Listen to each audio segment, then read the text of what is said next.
மும்மொழி கொள்கையை கைவிடாவிட்டால் தமிழ்நாடு முழுவதும் உள்ள ரயில் நிலையங்கள், தபால் நிலையங்கள் உள்ளிட்ட மத்திய அரசு அலுவலகங்களில் உள்ள இந்திய எழுத்துக்களை அழிக்கும் போராட்டம் நடத்தப்படும் என்று இந்திய கம்யூனிஸ்ட் கட்சி மாநில செயலாளர் முத்தரசன் எச்சரித்துள்ளார். இந்திய கம்யூனிஸ்ட் கட்சி மாநில செயலாளர் முத்தரசன் சேலத்தில் செய்தியாளர்களை சந்தித்தார். அப்போது பேசிய அவர், இந்தியாவில் ஜனநாயக ஆட்சி நடைபெறுகிறதா அல்லது மன்னர் ஆட்சி நடைபெறுகிறதா என்ற கேள்வி எழுந்துள்ளதாக தெரிவித்தார். தமிழகத்திற்கு தர வேண்டிய கல்வி நிதி, பேரிடர் நிதி உள்ளிட்ட நிதிகளை வழங்காமல் மத்திய அரசு ஒருதலைபட்சமாக செயல்பட்டு வருவது கண்டிக்கத்தக்கது என்றும் அவர் கூறினார். தேசிய கல்விக் கொள்கை ஒட்டுமொத்த தமிழக மக்களுக்கும் பாதிப்பை ஏற்படுத்தும் கொள்கை என்பதாலேயே அதனை எதிர்ப்பதாக தெரிவித்த முத்தரசன், மும்மொழி கொள்கையை கைவிடாவிட்டால் தமிழ்நாடு முழுவதும் உள்ள ரயில் நிலையங்கள், தபால் நிலையங்கள் உள்ளிட்ட மத்திய அரசு அலுவலகங்களில் உள்ள இந்த எழுத்துக்களை அழிக்கும் போராட்டம் நடத்தப்படும் என்று எச்சரித்தார்.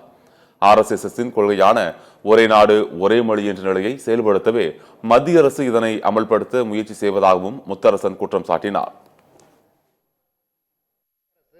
தனது நிலையை தவறான அந்த பிற்போக்குத்தனமான கல்விக் கொள்கையை மாற்றிக்கொள்ளவில்லை என்று சொன்னால், தமிழ்நாடு முழுவதும் அனைத்து ரயில் நிலையங்களிலும், அஞ்சல் நிலையங்களிலும் மற்றும் ஒன்றிய அரசு அலுவலகங்களில் இருக்கக்கூடிய இந்தி எழுத்துக்களை அளிக்கக்கூடிய போராட்டத்தை தேதி குறிப்பிட்டு அறிவிக்க வேண்டிய நிலைமை ஏற்படும்.